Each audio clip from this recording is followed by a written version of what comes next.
Hello, good evening. आप सभी लोग का हमारी जीवा क्लासेस में स्वागत है। जैसा कि आप लोग जानते हैं कि हमने भूगोल की सीरीज की शुरुआत की थी। भूगोल की सीरीज में हमने अभी तक पढ़ लिया है भारत का भौतिक स्वरूप के आधार पर 4 भागों में विभाजन किया गया था, जिसके अंतर्गत हमें अभी तक पढ़ चुके हैं उत्तर का पर्वतीय प्रदेश, दूसरा पढ़ चुके हैं प्रायद्वीपीय भारत का पठार।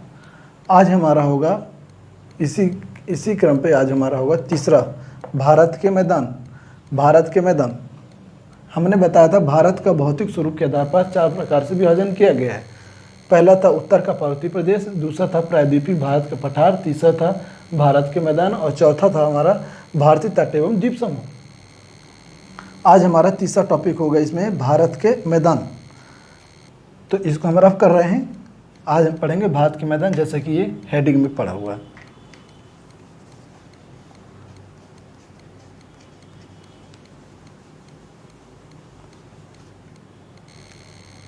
भारत के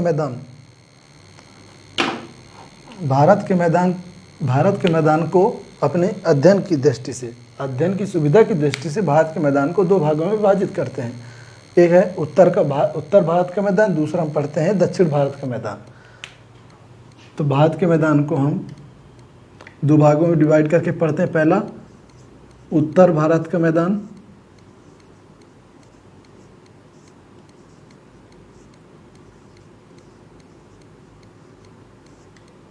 दूसरा दक्षिण भारत का मैदान।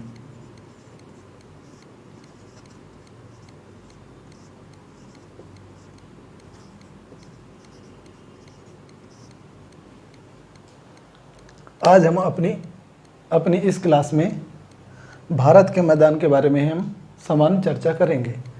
इसके बाद अगली क्लास में भारत के मैदान के बारे में उत्तर भारत के मैदान, अगर टाइम बचेगा तो आज हम उत्तर भारत का मैदान कंप्लीट कर लेंगे। इसके बाद दक्षिण भारत के मैदान के बारे में हम चर्चा करेंगे। तो आज मैं सबसे पहले समान परिचय दे दूं। ये जो हमारा मैप बना हुआ है, ये भारत का मैप बना हुआ है और जो ये रेड कलर से लाइन दिख रही है और उसके बाहर ये जो डॉट डॉट करके लाइन बनाई गई है, ये भारत का तट है। ये भारत का तट है। जो डॉट करके लाइन बनी हुई है ये भारत का तट है। और जो रेड कलर से बनी हुई है ये हमारा प्रायद्वीपीय भारत, जो प्रायद्वीपीय भारत था ओरिजिनल में, जब प्रायद्वीपीय भारत अफ्रीका महाद्वीप से टूट करके उत्तर पूर्व की ओर प्रवाहित हो रहा था, तो केवल इतना ही बस था हमारा भारत। इसके बाद ये इसके उत्तर पूर्व की ओर प्रवाहित होने के क्रम में हमारे हिमालय पर्वत की श्रृंखला का उत्थान हुआ था। हमने यही चीज़ पहले हम पढ़ा चुके हैं, लेकिन आज मैं ये जो बता रहा हूँ, जो रेड कलर से दिख रहा है, हमारा प्रायद्वीपीय भारत था। और जो उसके बगल में जो डॉट डॉट लाइन दिख रही है, ये पूर्वी तट और पश्चिमी तट है। भारत का तट है। ये समुद्र से लगी हुई ये हमारी तटीय रेखा है। ठीक है। और तट और ये जो रेड कलर से जो लाइन है, इन दोनों के बीच में जो खाली स्पेस है उसको हम बोलते हैं मैदान। तो तट के बगल में तो उसको हम क्या बोलेंगे? तटीय मैदान। और पूर्वी तट में है, पूर्वी तट में है, भारत के पूर्व में है तो हम क्या बोलेंगे? पूर्वी तटीय मैदान। और पश्चिम में है तो उसको बोलेंगे हम पश्चिम तटीय मैदान या पश्चिमी तटीय मैदान। क्लियर है? तो हम आज पढ़ेंगे भारत के मैदान के अंतर्गत उत्तर भारत का मैदान और दूसरा है दक्षिण भारत का मैदान। उत्तर भारत के मैदान को पढ़ने के पहले मैं बता दूं कि हिमालय पर्वत से निकलने वाली नदियों के द्वारा, जो हिमालय पर्वत के अंतर्गत जो नदियाँ प्रवाहित होती हैं हिमालय में, देखो जैसे ये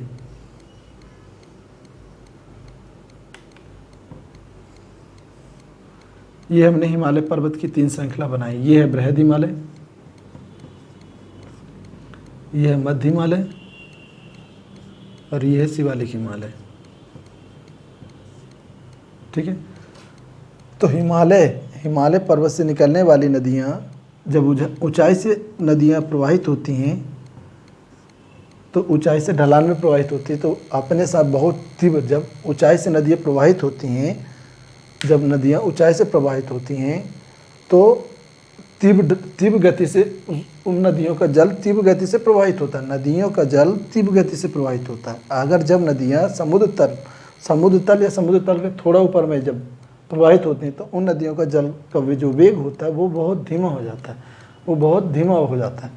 तो यही कारण है कि जब बृहद हिमालय से जो नदियाँ प्रवाहित होती हैं, बहुत तीव्र ढाल में प्रवाहित होती हैं, तो नदियों का जल होता है बहुत तीव्र गति से प्रवाहित होता है।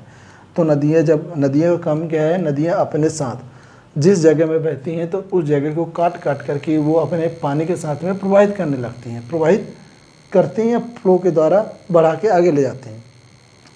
नदी वहाँ तक बढ़ा के ले जाती हैं जहाँ तक नदी का ढाल एकदम तीव्र होता है या नदी का पानी का जो वेग होता है वो तीव्र होता है। तो नदियाँ वहाँ तक अपने साथ में शिलाखंडों को या अवसादों को काट काट करके बहा करके ले जाती हैं। परंतु जैसे ही नदी का ढाल या जल का वेग कम हो जाता है तो नदियाँ अपने साथ जो अवसाद लेकर के आती हैं, शिलाखंडों को पर्वत से काट के लाती हैं, उन शिलाखंडों को आगे नहीं बहा पाती या उन शिलाखंडों को अपने पानी के वेग से पीछे नहीं ढकेल पाती, जिस कारण से उन शिलाखंडों को उसी जगह पे छोड़ देती हैं। क्लियर है? तो हिमालय से निकलने वाली नदियाँ बहुत तीव्र गति से प्रवाहित होती हैं। क्यों? क्योंकि वो ऊंचाई से प्रवाहित होती हैं। जब ऊंचाई से फ्लो होती हैं तो उनके पानी का वेग बहुत तीव्र होता है। तो यही कारण है, वो आगे बता रहा था कि हिमालय पर्वत से निकलने वाली नदियाँ अपने साथ शिलाखंडों को काट काट करके बहा करके ले आती हैं। और शिवालिक पर्वत सबसे नीचे हमने बताया था कौन सा पर्वत श्रृंखला है, शिवालिक पर्वत श्रृंखला। तो शिवालिक पर्वत श्रृंखला के सबसे निचले क्षेत्र में जब नदियाँ ऊपर से बहा के ले आती हैं तो ये शिवालिक पर्वत श्रृंखला का निचला क्षेत्र होगा ये। तो इस क्षेत्र में नदियाँ प्रवाहित यहाँ से शिलाखंडों को बहा के लाती हैं, ऐसे बड़े बड़े शिलाखंडों को काट करके हिमालय से जब यहाँ पर ले आती हैं तो ये नदियाँ इन शिलाखंडों को यहाँ पर छोड़ देती हैं। क्यों? क्योंकि नदियों के पानी का वेग इतना तेज नहीं है कि इन शिलाखंडों को आगे बहाकर ले जा सके। इस कारण से ये नदियाँ अपने साथ जो शिलाखंड पर्वत से काट करके शिलाखंडों को लाती, बहुत बड़े बड़े भारी भरकम शिलाखंडों को काट करके ये नदियाँ लाती हैं और इस क्षेत्र पे छोड़ देते हैं, जिसे हम क्या बोलते हैं, भावर प्रदेश। उसको हम बोलते हैं भावर प्रदेश।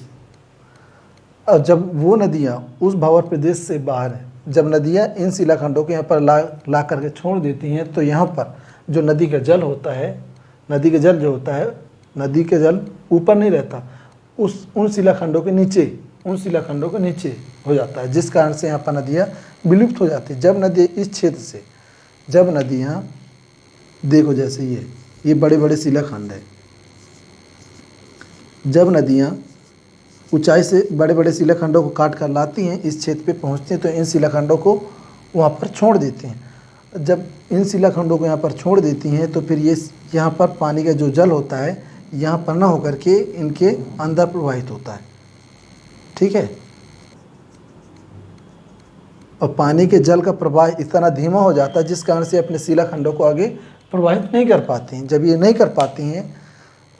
कर पाती मतलब इस जो नदी का प्रवाह होता है इतना धीमा हो जाता है तो उनके रास्ते में क्या आ जाते हैं, ये शिलाखंड आ जाते हैं, जिस कारण से नदियाँ अपनी एक दिशा में प्रवाहित हो रही होती हैं, वो अपनी दिशा को छोड़ करके अलग अलग दिशाओं में प्रवाहित होने लगती हैं। जब अलग अलग दिशाओं में प्रवाहित होने लगती नदियाँ तो अलग अलग धाराओं में प्रवाहित होने लगती हैं। एक नदी प्रवाहित हो रही थी यहाँ पहले, अब यहाँ से कई सारी नदियाँ निकलने लगी।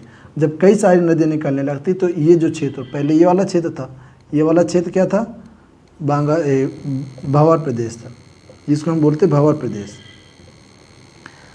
भावर प्रदेश के पहले हिमालय था। हिमालय पर्वत से जब शिवालिक पर्वत श्रृंखला के नीचे जब पहुँची नदियाँ तो भावर प्रदेश में शिलाखंडों को छोड़ देती। जब शिलाखंडों को छोड़ देती नदियाँ शिलाखंडों के नीचे प्रवाहित होने लगती।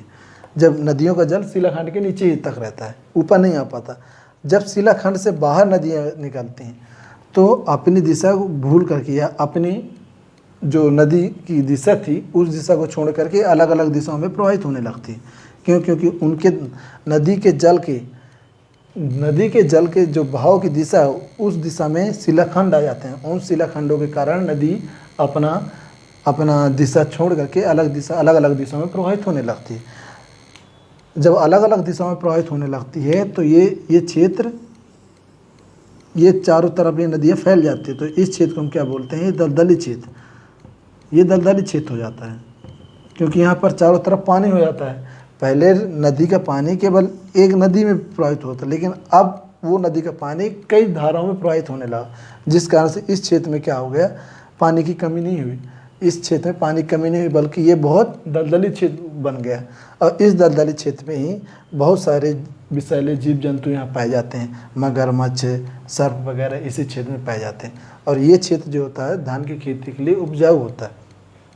इस क्षेत्र से जब आगे नदियाँ प्रवाहित होती हैं, जब इन नदियों में बाढ़ आ जाती है, तो जो बाढ़ आ जाती है, जब नदियों में बाढ़ आ जाती है तो नदियों में जो पानी प्रवाहित होता है वो पूरी तरह से उस नदियों में एकदम से पानी नहीं जा पाता, तो नदियों का पानी अगल बगल प्रवाहित होने लगता है, नदियों से बाहर जाने लगता है। तो नदियों के द्वारा जो अवसाद लाते हैं, नदियों के द्वारा जो हर साल नदियों के द्वारा जो अवसाद या मलबा बहा कर लाया जाता है, तो वो अपने नदी घाटी के अगल बगल जब पानी फ्लो होने लगता है, ओवरफ्लो होने लगता है नदी में, तो नदी का पानी अगल बगल जाने लगता है। तो उन पानी के द्वारा उन क्षेत्रों में जो अवसाद लाया जाता है, उन क्षेत्रों में छोड़ दिया जाता है, पाड़ दिया जाता है, जिस कारण से वो क्षेत्र जब नदी का पानी कम हो जाता है, यानी कि नदी में जो बाढ़ आ गई थी, जब बाढ़ ख़त्म हो जाती तो वो अवसाद नदी के अगल बगल क्षेत्रों में, नदी के अगल बगल का जो क्षेत्र होता है उन क्षेत्रों में अवसाद को वहीं पर छोड़ देती नदियाँ। और उन अवसादों के कारण उस क्षेत्र पे जो खेती होती है, वो खेती के लिए ज़मीन बहुत ज़्यादा लाभदायक होती है, खेती के लिए ज़मीन ज़्यादा लाभदायक होती है। इसके बाद कुछ ऐसे क्षेत्र होते हैं, इसी को हम बोलते हैं खेती के लिए ज़मीन लाभदायक होती है। हमने पहले बताया भावर प्रदेश, इसके बाद बताया तराई प्रदेश, इसको हमने बताया तराई, इसके बाद आता है खादर। इन क्षेत्रों में, खादर क्षेत्रों में ये जो ज़मीन भूमि होती है, खादर भूमि, ये कृषि के लिए बहुत उपजाऊ भूमि होती है। इसके बाद जो नदी जो बाढ़ का पानी होता है, जिन क्षेत्रों में नहीं पहुंच पाता है, ऊंचाई के कारण जिन क्षेत्रों में नदी का पानी, बाढ़ का पानी नहीं पहुंच पाता है, उस क्षेत्र को बोलते हैं बांगर प्रदेश। उस क्षेत्र को बोलते हैं, जैसे यहाँ तक इस नदी में जो पानी फ्लो हो रहा था बाढ़ के कारण, मान लो यहाँ तक प्रवाहित होने लगा, इसके बाद जो ये वाला क्षेत्र था, इस क्षेत्र में जो नदी का पानी नहीं पहुँच पाया, तो इस क्षेत्र को बोलते हैं बांगर प्रदेश।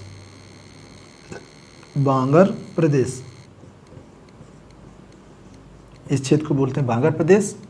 और जो ये वाला क्षेत्र था, ये नदी के अगल बगल वाला, इसको बोलते हैं खादर। और ये वाले क्षेत्र को बोलते हैं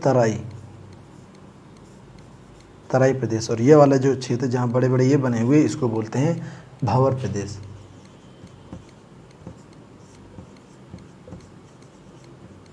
क्लियर है? तो मैंने क्या बताया है, हिमालय पर्वत से निकलने वाली नदियाँ अपने साथ शिलाखंडों को बहाकर, ये अपने साथ शिलाखंडों को काटकर अपने नदी के जल के प्रवाह के द्वारा बहाकर लाती हैं। और शिवालिक हिमालय, हमने बताया ये शिवालिक हिमालय जो रेड कलर से बना हुआ है, हमारा शिवालिक हिमालय के नीचे ये डॉट डॉट जो बना हुआ है, शिवालिक हिमालय के नीचे जस्ट जो ब्लैक कलर से डॉट डॉट बना है, वो हमारा है ये भावर प्रदेश के दक्षिण में तराई प्रदेश है। तराई प्रदेश मैंने बताया, तराई प्रदेश वही प्रदेश है जहाँ पर नदियाँ अलग अलग दिशाओं में प्रवाहित होने लगती हैं। और अलग अलग दिशा में प्रवाहित होने के कारण नदी उस क्षेत्र में, या अलग अलग दिशाओं में नदियाँ प्रवाहित होने के कारण वो क्षेत्र दलदली क्षेत्र हो जाता है, जिस कारण से वो दलदली क्षेत्र में मैंने बताया, उस दलदली क्षेत्र में बहुत सारे जीव जंतु विषैले जीव जंतु पाए जाते हैं, सर्प वगैरह पाए जाते हैं, इसी क्षेत्रों में पाए जाते हैं। और ये क्षेत्र धान की खेती के लिए बहुत उपजाऊ होता है। इसके बाद मैंने बताया, जब इन नदियों में बाढ़ आ जाती है, तो बाढ़ का पानी नदी के अगल बगल फ्लो होने लगता है, ओवरफ्लो होने लगता है। ओवरफ्लो होने के कारण नदियों में जो अवसाद, नदी अपने साथ अवसाद बहा के लाती है, या मिट्टी बालू थोड़ा बहुत जो भी काट पीट के लाती है अपने साथ, तो उन बालू मिट्टी को उस क्षेत्र में निक्षेपित कर देती है। जलोढ़ मिट्टी, जल के साथ में जो मिट्टी लाती है उसको हम जलोढ़ बोलते हैं। नदियाँ जल के साथ में जो भी मिट्टी बालू पत्थर काट पीट के अपने साथ लाती है उसको बोलते हैं जलोढ़। क्या बोलते हैं? जलोढ़।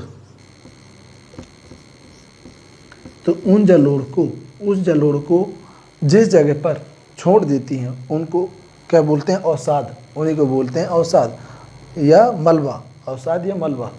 गांव में देखे होगे जब जब नदी का पानी आता, नदी में बहुत ज़्यादा बाढ़ आ जाती है तो नदी का पानी नदी के अगल बगल से बहने लगता है। फिर उसके बाद जब नदी का पानी ख़त्म होता है, यानी कि बाढ़ जब ख़त्म हो जाती है, तो देखते होगे वहाँ पर एक नई मिट्टी वहाँ पर जम जाती है या पाटी हुई दिखती है। तो उसी को बोलते हैं हम क्या? उसी प्रदेश को हम बोलते हैं खादर प्रदेश। और जब खादर प्रदेश के जो ऊपर का जो भाग होता है, जहाँ पर नदी का जल का बाढ़ का पानी, जो नदी में जल के बाढ़ का पानी होता है, वो बाढ़ का पानी जिस प्रदेश में नहीं पहुँच पाता है, वो जिस क्षेत्रों में नहीं पहुँच पाता उसे बोलते हैं बांगर प्रदेश। और उसी बांगर प्रदेश को वही बांगर प्रदेश खेती के लिए कम उपजाऊ होता है। बाकी भूमि की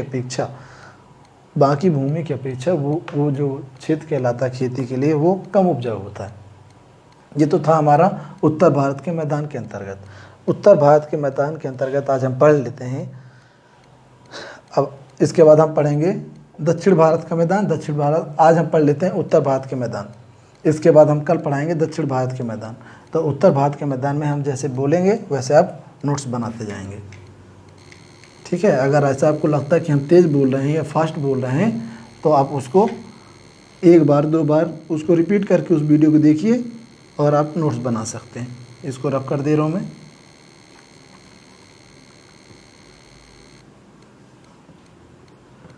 तो आप हेडिंग में लिखेंगे उत्तर भारत का मैदान। सबसे पहले हेडिंग में आप लिखेंगे उत्तर भारत का मैदान। ये था हमारा उत्तर भारत के मैदान के बारे में सामान्य परिचय। आप लिखेंगे नोट्स बना करके। हिमालयी नदियाँ या हिमालय से निकलने वाली नदियाँ अपने साथ बड़े बड़े शिलाखंडों को काट कर बहा करके लाती हैं। हिमालय से निकलने वाली नदियाँ अपने साथ बड़े बड़े शिलाखंडों को काट कर बहा करके लाती हैं, ठीक है। आगे लिखेंगे हिमालय से निकलने वाली नदियाँ बड़े बड़े शिलाखंडों को अपने साथ काट कर हिमालय से निकलने वाली नदियाँ बड़े बड़े शिलाखंडों को काट करके शिवालिक हिमालय के गिरिपाद, उसको बोलते हैं शिवालिक हिमालय के गिरिपाद। गिर मतलब पहाड़ या पर्वत, और पाद मतलब नीचे, पर्वत के निचले क्षेत्र में। तो क्या लिखोगे? हिमालय से निकलने वाली नदियाँ बड़े बड़े शिलाखंडों को काट करके लाती हैं और शिवालिक हिमालय के निचले क्षेत्र में जमा कर देती हैं या शिवालिक हिमालय के निचले क्षेत्र में छोड़ देती हैं। क्यों छोड़ देती हैं? क्योंकि शिवालिक हिमालय के बाद नदियों के जल का जो वेग होता है, वो मंद हो जाता है। तो लिखोगे क्योंकि शिवालिक हिमालय के बाद नदियों के जल का वेग मंद हो जाता है, इस कारण से नदी अपने साथ बहाकर लाए हुए शिलाखंडों को आगे बहाकर नहीं ले जा पाती। इसी कारण से नदियाँ उन शिलाखंडों को शिवालिक हिमालय के निचले क्षेत्र में छोड़ देती हैं।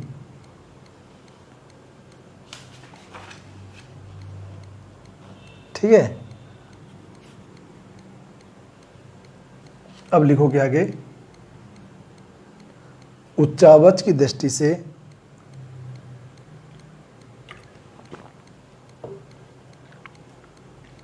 उत्तर भारत के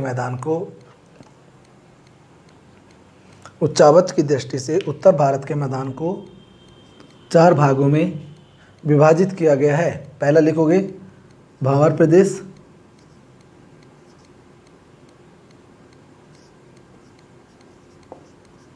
प्रदेश, दूसरा लिखोगे तराई प्रदेश,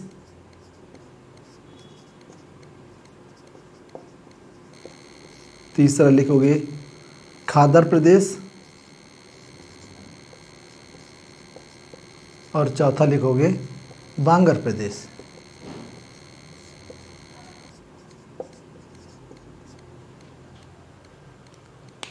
हमने भावर प्रदेश के बारे में बताया, तराई प्रदेश के बारे में बताया, खादा प्रदेश के बारे में बताया, बांगर प्रदेश के बारे में बताया। अब इन सब के बारे में थोड़ा थोड़ा सा लिख लो। हेडिंग में लिखो भावर प्रदेश। भावर प्रदेश शिवालिक हिमालय के दक्षिण में, शिवालिक हिमालय ये दिख रहा है। भावर प्रदेश मैंने क्या बताया था, भावर प्रदेश में ही शिवालिक हिमालय के दक्षिण में या शिवालिक हिमालय के निचले क्षेत्र में नदियों का ढलान या नदियों के पानी का वेग क्या हो जाता है, मंद हो जाता है। और नदी का ढलान मंद हो जाता है, जिस कारण से ढलान मंद होने से या नदी का ढलान कम होने से, देखो भाई एक बार इसको और फिर से बता दूँ, ये हमारा शिवालिक, ये हमारा है शिवालिक। तो शिवालिक हिमालय में यहाँ से जो नदियाँ प्रवाहित होती हैं, जो नदियाँ यहाँ से प्रवाहित होती हैं, जब यहाँ पहुँचती हैं तो इस क्षेत्र में, यहाँ पर अब नदी का ढाल क्या है, कम हो गया है। तो यहाँ पर इन क्षेत्रों में नदियाँ शिलाखंड को जमा कर देती हैं या पाट देती है। क्यों? क्योंकि यहाँ पर नदी का वेग तेज नहीं रहता है बल्कि समान हो जाता, तो नदियाँ समान वेग से इन शिलाखंडों को आगे ले जाने में समर्थ नहीं होती हैं, जिस कारण से इन शिलाखंडों को यहीं पर छोड़ देती हैं। जब छोड़ देती हैं तो ये शिलाखंड बड़े बड़े होते हैं, इस कारण से ये शिलाखंड बड़े बड़े होते हैं, इस कारण से नदी का जो जल होता है इन शिलाखंडों के नीचे ही रहता है। तो क्या लिखोगे, भावर प्रदेश शिवालिक हिमालय के दक्षिण में, भावर प्रदेश शिवालिक हिमालय के दक्षिण में शिवालिक हिमालय के समानांतर सिंधु नदी से तीस्ता नदी तक विस्तृत है। यह भावर प्रदेश का विस्तार शिवालिक हिमालय के दक्षिण में सिंधु नदी से लेकर के यहाँ पर तीस्ता नदी है, सिंधु नदी से लेकर के पूर्व में तीस्ता नदी तक है। हिमालय से निकलने वाली नदियाँ जब भावर प्रदेश में पहुँचती हैं तो बड़े बड़े शिलाखंडों को, हिमालय से निकलने वाली नदियाँ जब भावर प्रदेश में पहुँचती हैं तो बड़े बड़े शिलाखंडों को बहाकर शिवालिक हिमालय के निचले क्षेत्र में जमा कर देती हैं। भावर प्रदेश शिलाखंडों के कारण, भावर नेक्स्ट लिखोगे आगे, भावर प्रदेश शिलाखंडों के कारण कृषि योग्य भूमि नहीं रहता है, या भावर प्रदेश बड़े बड़े शिलाखंडों के कारण कृषि योग्य नहीं रह जाता है। भावर प्रदेश सिंधु नदी से लेकर के तीस्ता नदी तक विस्तृत है। ठीक है, अब नेक्स्ट लिखो तराई प्रदेश। मैंने यही चीज़ बताया था ना, यहाँ से भावर प्रदेश का विस्तार यहाँ से लेकर के यहाँ तक है। यहाँ सिंधु नदी प्रवाहित होती है और यहाँ पर मैंने बताया था सिक्किम में तीस्ता नदी निकल करके ब्रह्मपुत्र नदी से मिल जाती है दक्षिण को प्रवाहित होते हुए। नेक्स्ट लिखो तराई प्रदेश। तराई प्रदेश लिखो, जब नदियाँ भावर प्रदेश से बाहर निकलती हैं, यही बताया था ना, जब नदियाँ भावर प्रदेश से बाहर निकलती हैं तो अलग अलग दिशाओं में बहने लगती हैं। क्यों? क्योंकि उन नदियों का वेग कम हो जाता है और उन नदियों के प्रवाह की दिशा में बड़े बड़े शिलाखंड आ जाते हैं, जिस कारण से नदियाँ अलग अलग अपनी मुख्य धारा को छोड़ करके अलग अलग धाराओं में प्रवाहित होने लगती हैं। तो लिखो, जब नदियाँ भावर प्रदेश से बाहर निकलती हैं तो शिलाखंडों के कारण नदियों का जल तितर बितर हो जाता है, अर्थात नदियाँ अलग अलग दिशाओं में प्रवाहित होने लगती हैं। इसी कारण से यहाँ पर मतलब भावर प्रदेश के आगे, जब भावर प्रदेश के आगे जो नदियाँ निकलती हैं, तो इसी कारण से यहाँ पर तराई क्षेत्र का निर्माण हो जाता है। इस क्षेत्र को दलदली क्षेत्र भी कहते हैं, क्योंकि भावर प्रदेश से निकलने वाली नदियाँ अलग अलग क्षेत्रों में अलग अलग दिशाओं में प्रवाहित होने लगती हैं। इस कारण से यह क्षेत्र दलदली क्षेत्र हो जाता है और यह क्षेत्र कृषि के लिए उपजाऊ होता है। इन क्षेत्रों इन क्षेत्रों में विषैले जीव जंतु पाए जाते हैं। इसी क्षेत्रों में, इन क्षेत्रों में कहते हो तराई क्षेत्रों में ही विषैले जीव जंतु पाए जाते हैं। भावर प्रदेश के दलदली क्षेत्र को तराई क्षेत्र के नाम से जानते हैं। तराई क्षेत्र भावर प्रदेश के दक्षिण में भावर प्रदेश के समानांतर सिंधु नदी से लेकर तीस्ता नदी तक विस्तृत है। तराई क्षेत्र धान की खेती के लिए सर्वाधिक उपजाऊ है। अब नेक्स्ट लिखोगे खादर प्रदेश में लिखो, हेडिंग डालो खादर प्रदेश। उत्तर भारत के मैदान में नदियों द्वारा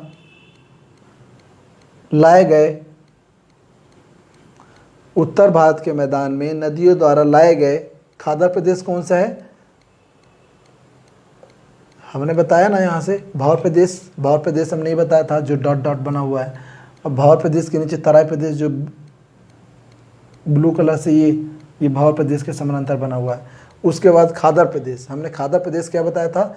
तराई क्षेत्र में जो नदियाँ जो प्रवाहित होती हैं, उन नदियों में जब बाढ़ का पानी आ जाता है तो नदियों में बाढ़ का पानी अगल बगल के क्षेत्रों में प्रवाहित होने लगता है, जिस कारण से वो नदियों के द्वारा जो अवसाद लाया जाता है या बालू पत्थर मिट्टी जो भी काट करके बहा के लाती नदियाँ, उनको वो नदियाँ अपने अगल बगल के क्षेत्रों में छोड़ देती है। उसी को हम क्या बोलते हैं? खादर प्रदेश। तो क्या लिखोगे? उत्तर भारत के मैदान में नदियों द्वारा लाए गए जलोढ़ निक्षेप के कारण खादर प्रदेश का निर्माण होता है। इसके बाद आगे लिखोगे नदियों द्वारा प्रत्येक वर्ष अवसादों का निक्षेपण किया जाता है, जिसके कारण यह क्षेत्र कृषि के लिए उपजाऊ होता है। इसके बाद खादर प्रदेश में बस इतना ही लिखना है। अब नेक्स्ट लिखो बांगर प्रदेश, हेडिंग में डालो बांगर प्रदेश। इसको रफ कर दूं, अब इसकी जरूरत नहीं है। बांगर प्रदेश उत्तर भारत के मैदान में नदियों से दूर स्थित क्षेत्र में बाढ़ का पानी नहीं पहुंच पाने के कारण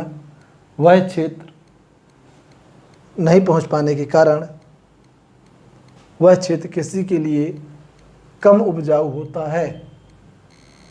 या फिर ऐसा लिख सकते हो कि जिन क्षेत्रों में उत्तर भारत में नदियों के बाढ़ का पानी नहीं पहुंच पाता है, उन्हें हम बांगर प्रदेश कहते हैं। ये सही रहेगा। उत्तर भारत में नदियों के बाढ़ का पानी जिन क्षेत्रों में नहीं पहुंच पाता है, उस क्षेत्र को हम बांगर प्रदेश कहते हैं। यह बांगर प्रदेश अन्य भूमि की अपेक्षा खेती के लिए कम उपजाऊ होता है। क्लियर है? ये तो था हमारा उत्तर भारत के मैदान के बारे में। उत्तर भारत के मैदान के बारे में हम ये 4 पढ़े हैं। अगली क्लास में हम पढ़ेंगे दक्षिण भारत के मैदान के बारे में। तो आज की क्लास हम यहीं पे समाप्त कर रहे हैं, अगली क्लास में मिलेंगे।